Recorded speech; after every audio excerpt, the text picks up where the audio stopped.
Andrew, can't seem to move. There we go. Thank you. Sometimes life feels like this, doesn't it? Like it's a big, gigantic mess. And if that's your day today, I hope that here it feels like a safe place for you to process whatever it is that you're going through in your life. That's what we aim for here, for this to be a church that is safe to process the real stuff of life. And I hope that's what you find. There's always people willing to pray for you after church, so take that opportunity if there's something that you really need support with today to come and ask for that. We are beginning a series today called 10 Steps to Freedom. 10 Steps to Freedom. And over the coming weeks, we're going to be considering Exodus chapter 20. So if you've got a Bible, you can begin turning there. It's the second book of the Bible, Exodus chapter 20. If you know anything about the Bible, you're going to recognize that in Exodus 20 are what we call the 10 Commandments. Now, some of you are thinking right now, wow, Jono, I mean, seriously? You're calling that 10 steps to freedom? And we're going to be looking at the 10 Commandments. I came today under false pretenses. I thought you were here to make my life easy peasy, and now you're going to talk to me about commands? I don't need more guilt and obligation and things to do. Well, give me 60 seconds before you fall asleep. And if you tune out, that's okay. Just engage for 1 minute with this question. Where is freedom found? Where is freedom found? Have you ever stopped to think in life where freedom is located? It's not in the razzle-dazzle of life. It's not in the bright lights. The party scene promises much but delivers little.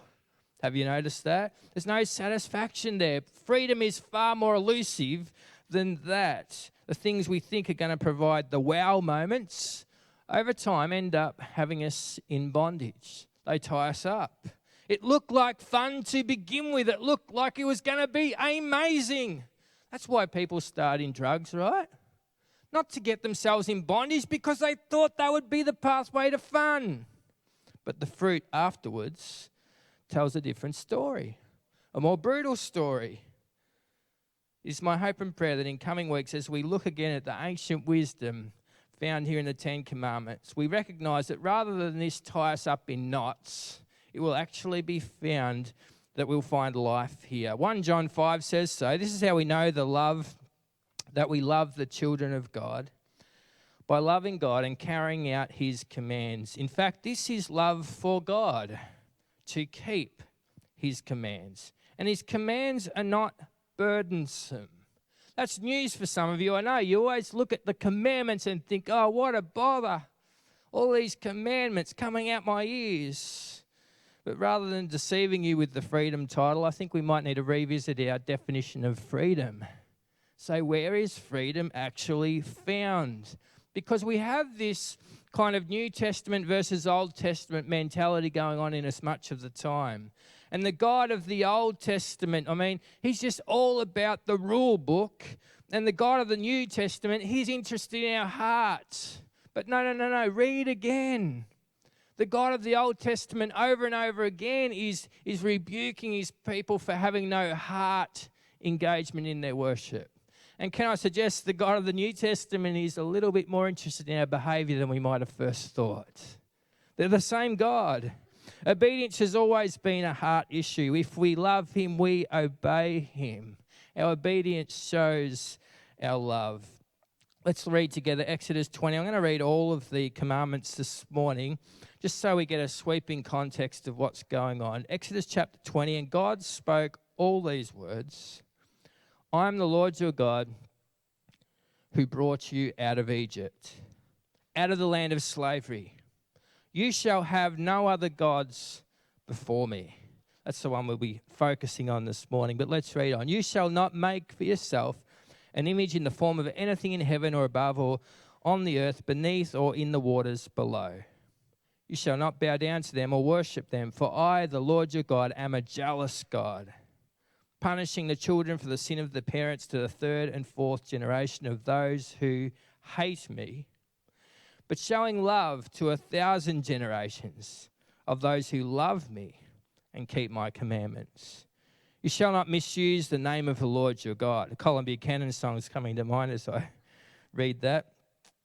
For the Lord will not hold anyone guiltless who misuses his name. Remember the Sabbath day by keeping it holy. 6 days you shall labor and do all your work, but the seventh day is a Sabbath day or a separated day to the Lord your God.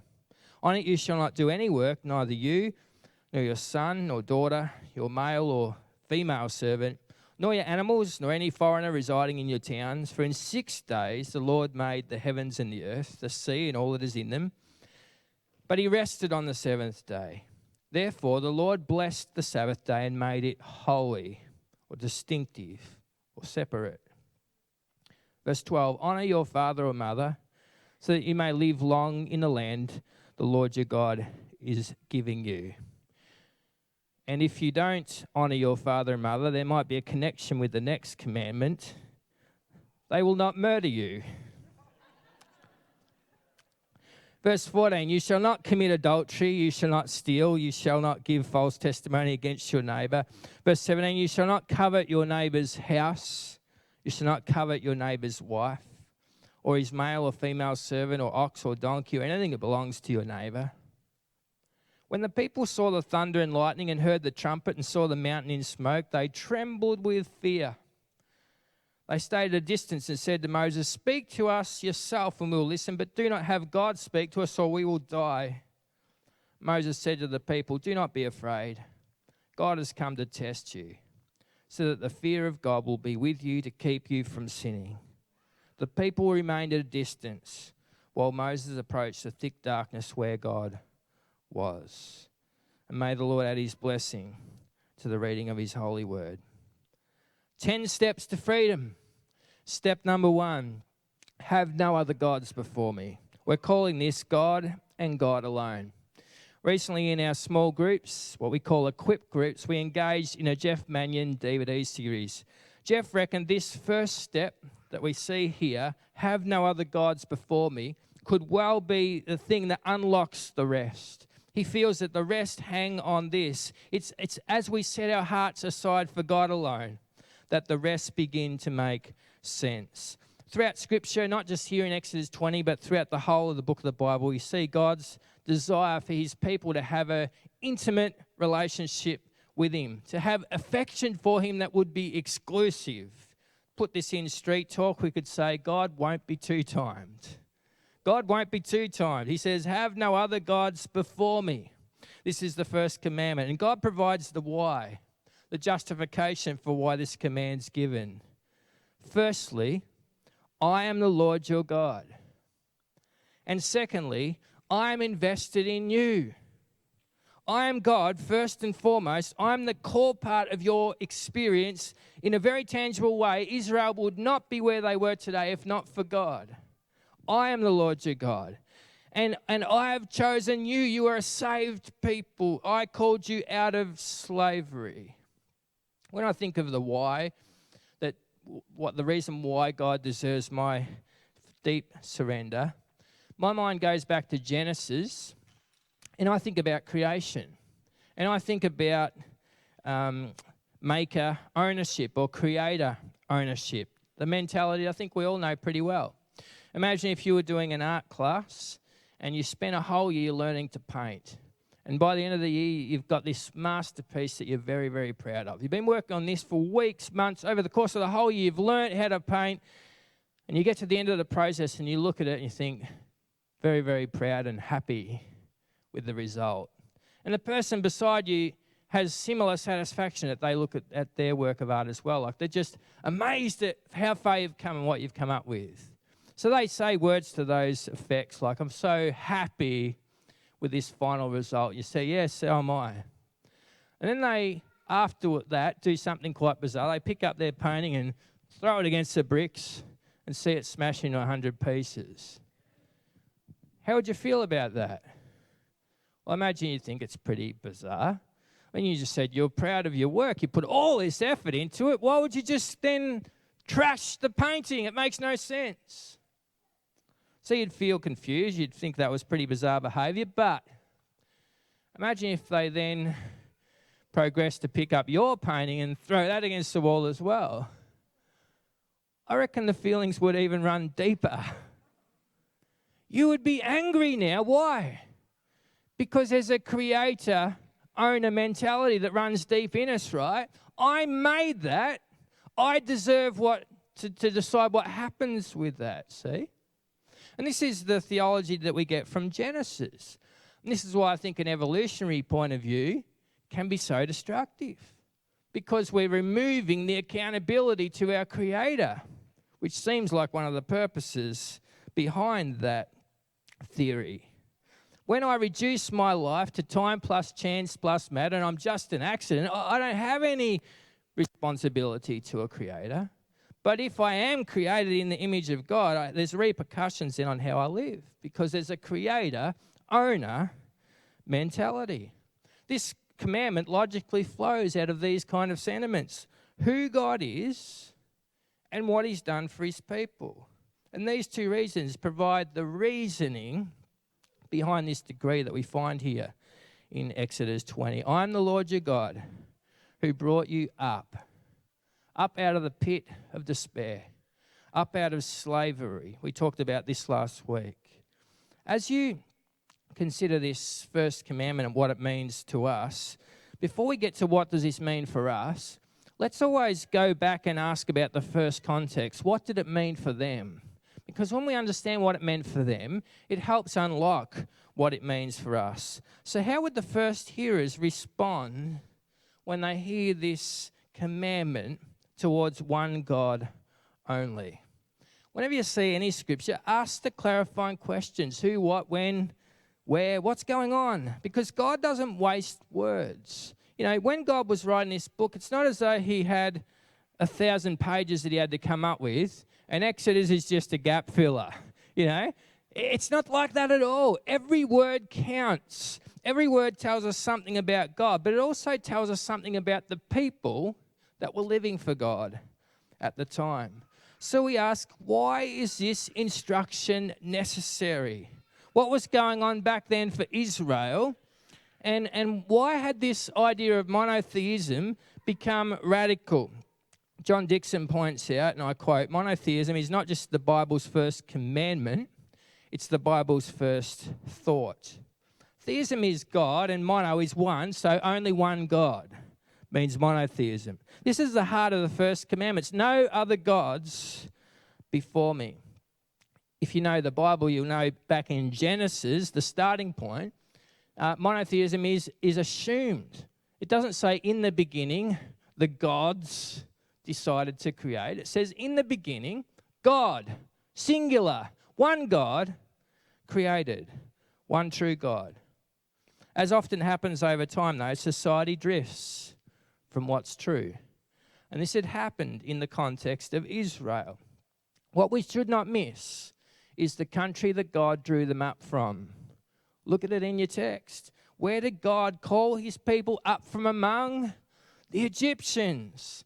What was going on there? What influence did the Egyptians bring to this space of divinity? Well, a lot. Their ideas of theism were fascinating, to say the least. See, whether Israel's God was welcome in Egypt wouldn't have been the problem, really. It'd just add him to the collection. They had thousands of gods on offer. Here's a sample of them on the screen. And you can see, this is just the letter A. This is just the beginning of their alphabet of gods. You say, John, I can't even read the print. That's the point. There's lots and lots and lots of gods in Egypt, somewhere around 2,000 in the mind of some commentators. This is a tiny sample. They had God upon God upon God in their worldview, and several of these gods had inflated values. Some were gods over a whole state. Some were gods just over the local townships. You might have the god of Victoria, then you have another god that's just over Echuca, Moama. There was many and varied gods: a god for music, a god for medicine, a god of fertility, a god of the weather. Tefnut was that particular god. There was a lesser-known god, Quet, and this god was particularly handy because when you died and you're awaiting judgment of God, this god gave you a cold water while you awaited the judgment of God. That was handy, wasn't it? So had hundreds and hundreds and hundreds of gods within their worldview, all with unique specifications of how they needed to be appeased. Can I say that again? Hundreds and hundreds and hundreds of gods, all with unique specifications about how they were to be appeased and made happy and served. Think about that and then ask the question, what does monotheism do? It liberates. It liberates. You've only got one God to worry about, Israel. Can you appreciate now the opening statement of Exodus 20? You have one true God. You're free from the complexity of having to scan the manual when something's going on in your life. And who do I consult for this particular issue? No, says Yahweh, Israel's one true God. I am the Lord, your God. If you're looking for a 25-degree day because you're having an outdoor picnic, speak to me. If you've just planted a crop, speak to me if you need rain to fall. If you're looking for romance and you need a relationship, speak to me, says this one true God. I am your one-stop God. Look nowhere else. It's all found in me. These 10 commandments then were not instructions on how to get Israel out of bondage. God had already taken them out of bondage. He wanted them to remain in the freedom that he had already created for them. So how did this sound to the first hearers? Well, I imagine on the one hand, very, very, very exciting. So simple compared to what they had been dealing with. You don't have to offer a sacrifice to God, 1631, for protection. Look up the book to find out his name. And you don't have to sacrifice to a different God for forgiveness. Oh, that's number 732, I think. I'll just find that one. What does that God require of me? And I need a new job. I need a career opening. So which God is that? I'll look through and try and find the name of that jolly God. See how confusing this is, how demanding it was. So embracing monotheism would make them rare, as you can see culturally. This was not the done thing. It would drastically simplify their religious practices.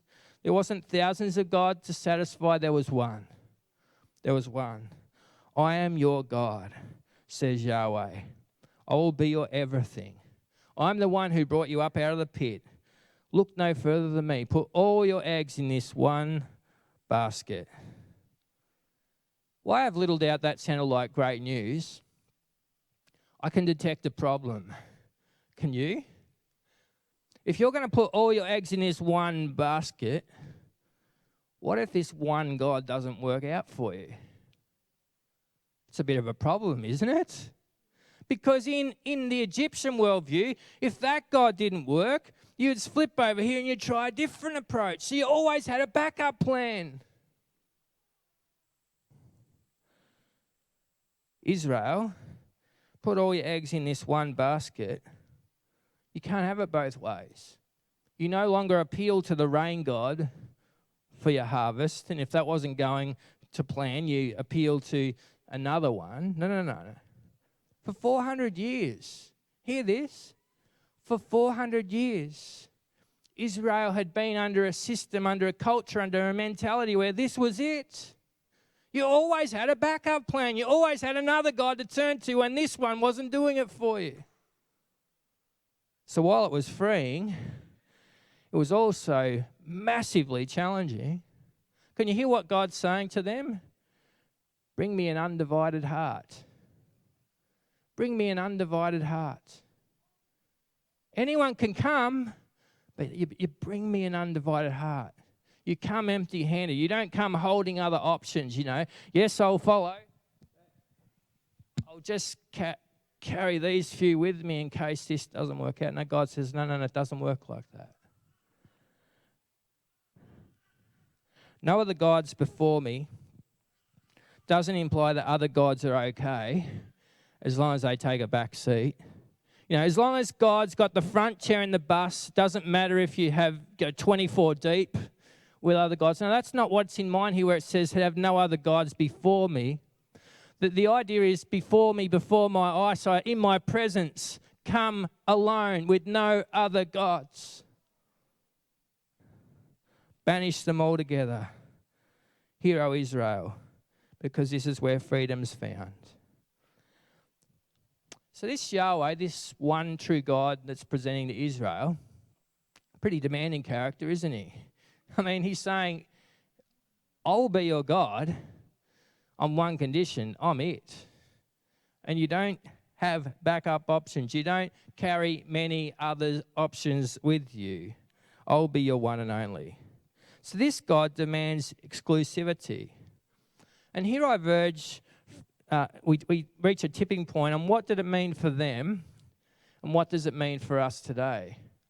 Because we have the same exclusivity claimed today by Jesus in the New Testament. I don't know if you've ever thought about this, but this commandment really is repeated in the words of Jesus, where he says, no one comes to the Father except through me.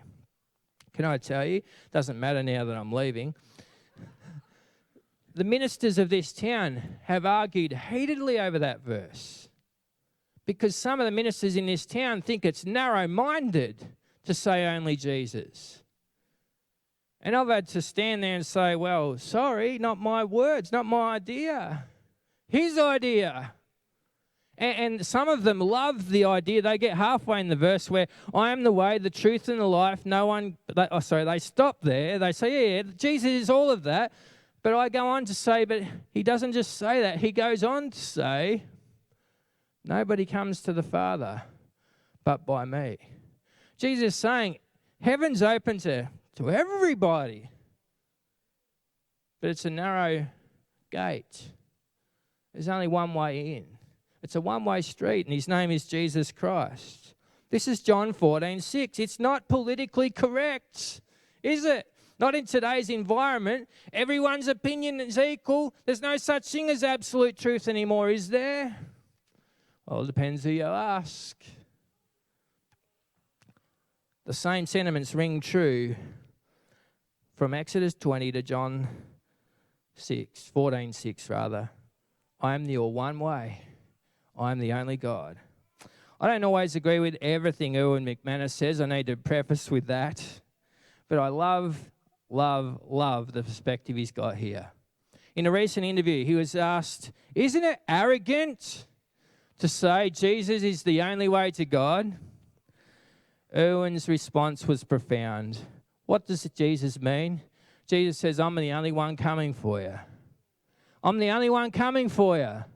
Erwin says, when you can show me how Muhammad or how Buddha or how Joseph Smith has come to set me free, has come to serve me, has come to rescue me, has come to save me, when you can show me that about these other gods, I'll take them seriously. But he says, as far as I can tell, Jesus is the only one who can say, I'm coming for you. I'm coming for you. I'm coming after you. I've come to rescue you. I've come to save you. I've come to serve you. So with a little bit of time left, let's press on to ask, what does this mean for us today? For us in the 21st century, how do we walk out this command? No other gods before me. What's this mean for us?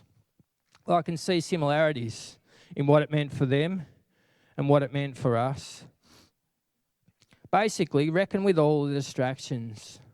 Bring this one true God an undivided heart. An undivided heart.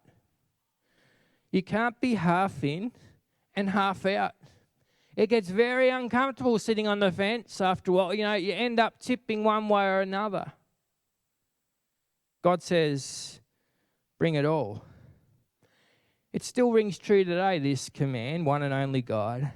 It rings like a piercing gong for sure, but it rings true. The God of heaven says, I'm not into playing games. I'm happy to dance, but there'll be just us. You can't bring in spare partners. I find this challenge overwhelming. Can I be honest with you? How can I ever bring God an undivided heart? The challenge is, for me, it's not God's problem, it's my problem. But I grew up singing an old hymn saying, I surrender all. And now I quiver when I think about those words because the following day revealed I had more to surrender. Have you ever been in that space where you sing that with all sincerity, and the following day you've made such a mess of it, and you say, what happened? What just happened? Did I surrender at all? What happened between then and now? So I surrender is fine, but all? Can I ever really sing that? Can I ever really say that? Can I ever really mean it?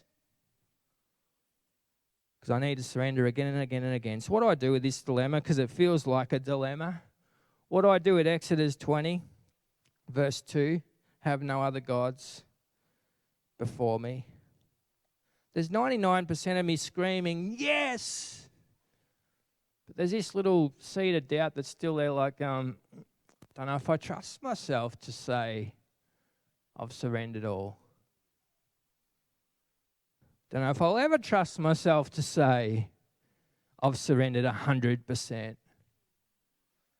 Well, I feel deflated and defeated. I'll throw that in since it nearly came out. Both, deflated, defeated, depressed, all of the D words when I think about this, because I feel a bit cynical of myself and wonder, is this an unanswerable question? Will I ever be able to surrender all? And I think by emphasising that, I miss my next growth step, which is, I think, what God is far more interested in. What do you need to surrender now? What do you need to lay down today that is in danger of becoming a God in your life? And I have a quick idea as we move towards a close this morning. There's something that is a constant pest in our current culture that fights against me and probably you bringing an undivided heart. And I've mentioned it before. It's this little thing. So small, isn't it? Fits into our pocket neatly, that mobile phone, but so powerful in its ability to distract. Can I suggest the mobile phone has gone way beyond what is healthy in our modern culture? In an era of technology addiction, we cannot connect with God until we begin to disconnect with some of the gadgets, some of the distractions, dare I say, some of the other gods that we've set up. If you think this isn't a problem, you may not be the best to answer that question. Ask a family member if they think it's a problem. Some of you will say, Jono, I don't even own one of those silly things. Well, then this isn't your problem. What is? What are the other three things you're struggling with? Pick one of those. Next week, we'll be talking about directing our worship appropriately when we talk about idols. So that's enough of a challenge for today.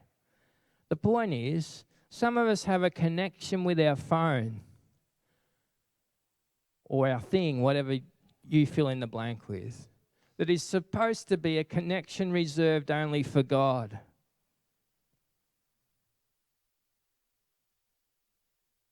As we close, let's go back to our opening thoughts. Where's the freedom in all this? Where's the freedom? Well, the freedom is in letting God and God alone be God, and realizing I'm way underqualified to play God. I'm way underqualified, and when I try and control, when I try and manipulate outcomes, I lose my joy, I lose my peace, I lose my mind. So just one help towards one of the biggest robbers we have in society now, anxiety. And I can speak about this from experience. And this is not to compare my battle with yours. Everyone's on their own journey.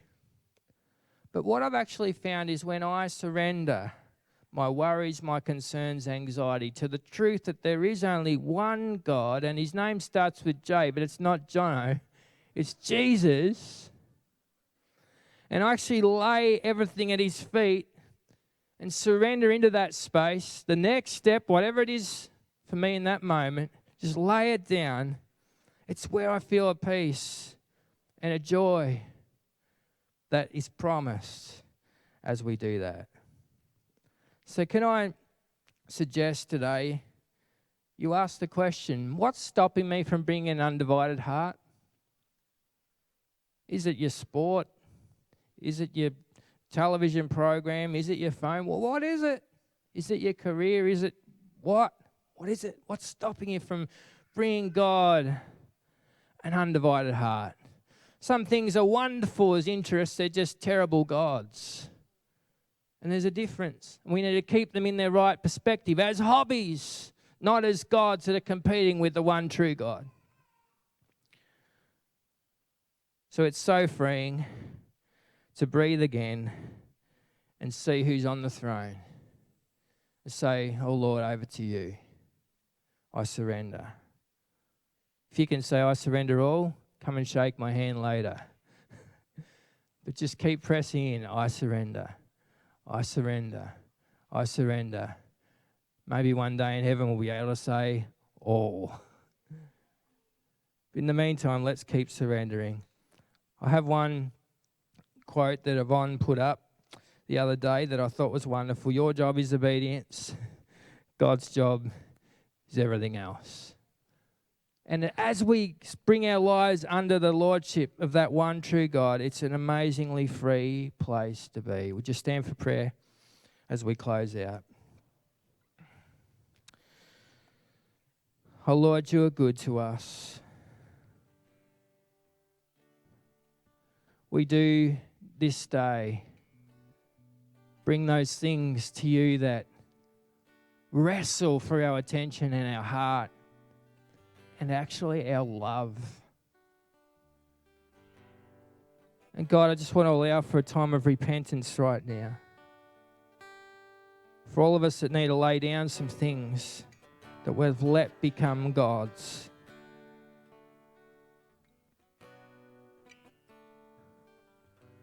And we say the truth along with your word this morning.